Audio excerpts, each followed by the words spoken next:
Hi friends, welcome back to my another videos. Ngasi se aigi inaunupi Binita haina aiga hek leiba inaunupi ado magi tha tare chubagi mayumdagi chak pijaba lakpagi video macha ama mayamge phomda thamjari.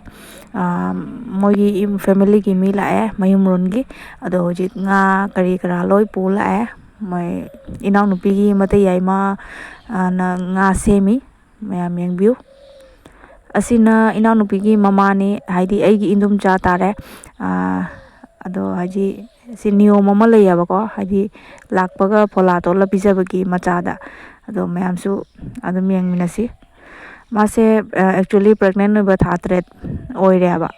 ado adugi keno niyom ne aba tawrisi ngasi gi numit asida mayamsu makha tana video se adum yengbiu. Nupi oibagi punsida yamna mamal leiraba yamna section gadaba yamna important orba matang ama haibani asigumba matam ase ado nupi oiba punumakisu aigisu matam aigi budi matam lankre ado aigi inau nupi asigi ngasigi mai leiriba phibam ase mai lakadawriba matam ase mayamnasu yaifa mongol bor pinabiu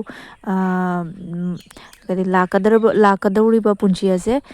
tekta kaidana anayak yaudana fazana pangthokpa asoya kai karim yaudana yaifa mongol bor pinabiu mayamgi mafamdasu mache ama oibagi aihakna ningjari. Hoji akhoi mayam changna magi niyom ase pangthoknaba honajari sida leiriba nupi khara se adi magi mache natani magi mache natani ko asida black color gi set liba sisu mache ni mache ai ma hai tare ko ado hoji sida mawa makhak leiri sisu asina mache ahan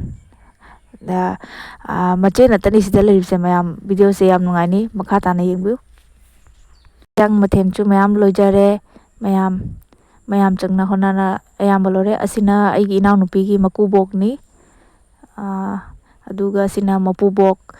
ade sida magi mache ai ma dagi magi mapuroiba mache ai magi macha matai phamungda leiri asina mayam adum yengbiu imungda su leiri asina moirom dai lakpa magi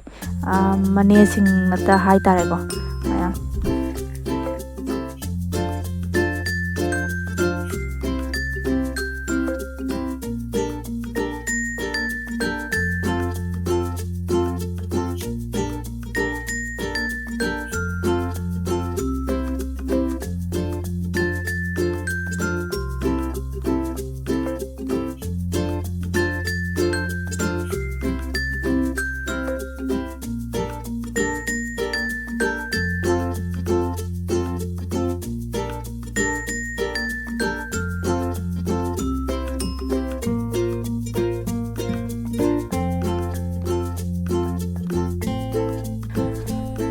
Mayam video se sida sum loisanjarage mayamna nuksibiduna like and subscribe toba kaubinganu.